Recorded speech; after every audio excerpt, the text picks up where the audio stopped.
start a unit called stoichiometry. That's kind of a weird word. It derives from a Greek word meaning actually measuring the elements. So stoichiometry is going to be this branch of chemistry that talks about counting atoms, counting molecules, getting masses in grams, how many atoms do we have. So anyway, it's going to be a lot of fun. Well, we're going to use the wonderful tool dimensional analysis to solve these problems. So there's nothing really new here. But there are a few things we have to remember from general chemistry. First of all, remember good old Avogadro's number. Now there's another TED Ed video that you can watch about Avogadro's number and the mole. 1 mole is equal to Avogadro's number, or 6.022 times 10 to the 23rd of anything. That number is so huge. That TED Ed video is going to help you kind of try and conceive how big that really is. Now when I say items here, in chemistry class, we're usually going to say, well, there's Avogadro's number of atoms or molecules, or if we're talking about an ionic compound, we might say the word formula units instead of calling it a molecule. So Avogadro's number, the equivalent statement is, in 1 mole of anything, there are Avogadro's number of those items. So we could put Avogadro's number over 1 mole, or we could put 1 mole over Avogadro's number. Remember, those units are very critical to solving these problems. The other thing we need to remember is something called molar mass. Molar mass is the mass in the unit grams of 1 mole of any substance. So where in the world do we get this molar mass? It's on the periodic table. So if we looked at the periodic table for aluminum, the number below the symbol, in this case 26.98, that's how many grams of aluminum there are in 1 mole, or in Avogadro's number of atoms of aluminum. Now, we're going to learn that this number is a weighted average of all the isotopes, and we'll get to that later. Sulfur, here's its molar mass, 32.07 grams per mole. Oxygen, 16 grams per 1 mole. Now, you will always have your periodic table in front of you. You don't have to memorize any of these masses at all. And just for housekeeping reasons, let's go ahead and always report our molar masses to the hundredths digit. So use 2 decimal places. All right, now what happens though if we put it together in the form of this ionic compound? This is aluminum sulfate.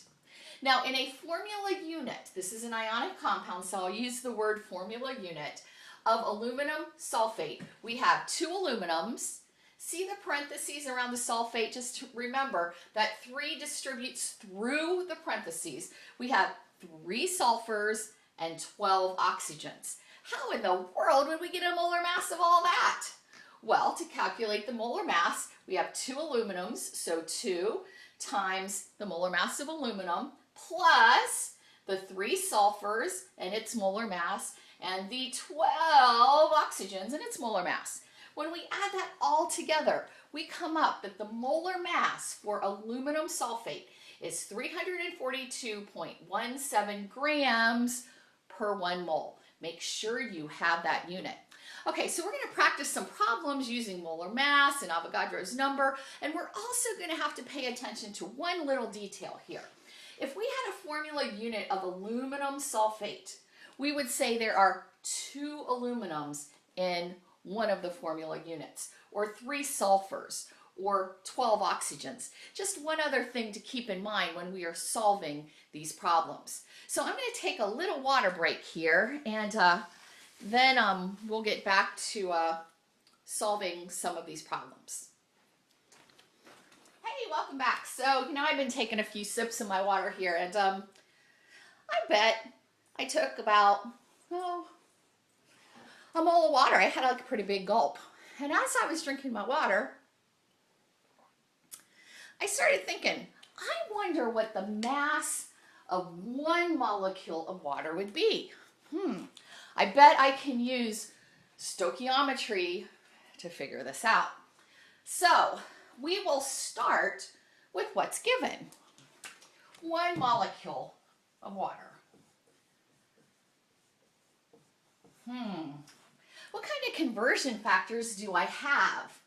Well, I know the molar mass of water. The molar mass of water is 18.02 grams per mole.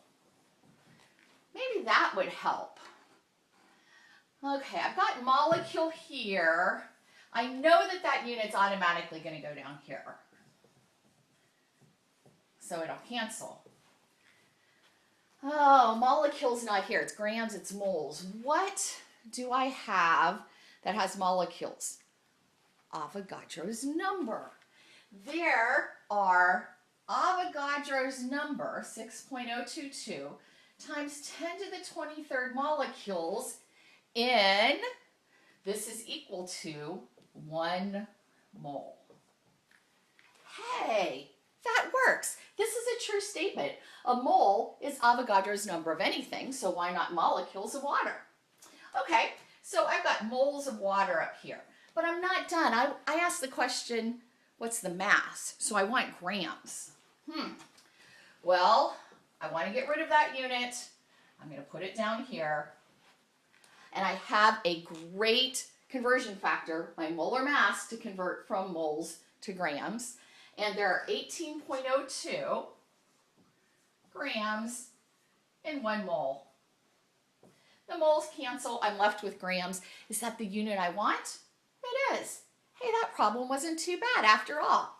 So I'm going to take 1. I'm going to divide it by Avogadro's number. We're dividing because it's in the denominator.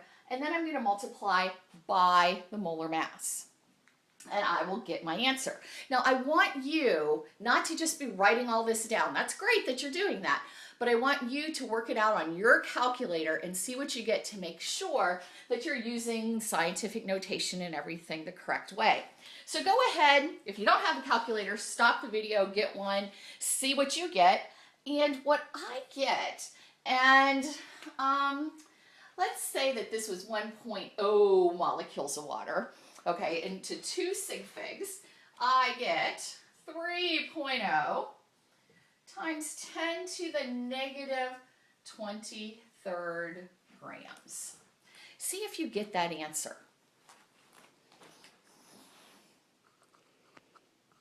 This is my cat Zeus, and he just drug up in this room this polyethylene bag. You shouldn't be playing with that. That's dangerous. And you know, I got to thinking about this. We can ask a question about this and solve it using stoichiometry. Here's the question I came up with.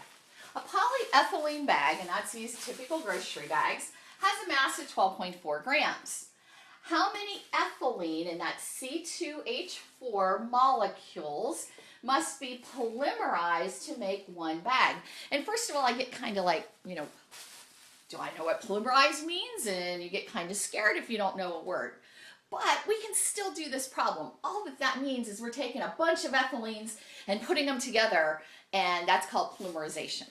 All right, so, I can solve this problem. I'm going to start with what's given, 12.4 grams. Okay, and that's of C2H4, a polyethylene bag, which is made of a bunch of these. They want to know how many molecules of these. Well, immediately I'm going to put grams down here because I don't want grams. So what am I going to put up here? I eventually want to get to molecules. Well, I don't know a direct conversion between grams and molecules, but I do know that a mole of ethylene is, and I can add up the molar masses, 2 carbons, each are 12, 24, and 4.04. It's going to be 28.04 grams of ethylene is in a mole of ethylene. So my grams have canceled successfully. Great. I'm not done though. I wasn't asked for how many moles. If I had been asked that, I'd be done. So I don't want moles. I'm going to put moles down here. Do I know a way to go from moles to molecules? We do. We know that there are Avogadro's number of molecules in a mole. And so now I'm done. I have the unit that I want. So on your calculator, go ahead and take 12.4 divided by 28.04 and multiply it by Avogadro's number and see what you come up with.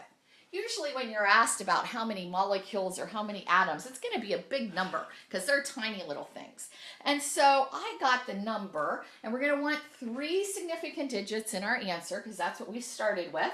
And I came up with 2.67 times 10 to the 23rd molecules. Great. You know, this is how Gracie feels about stoichiometry. I hope you feel better than she does. I don't think she understood a word we said.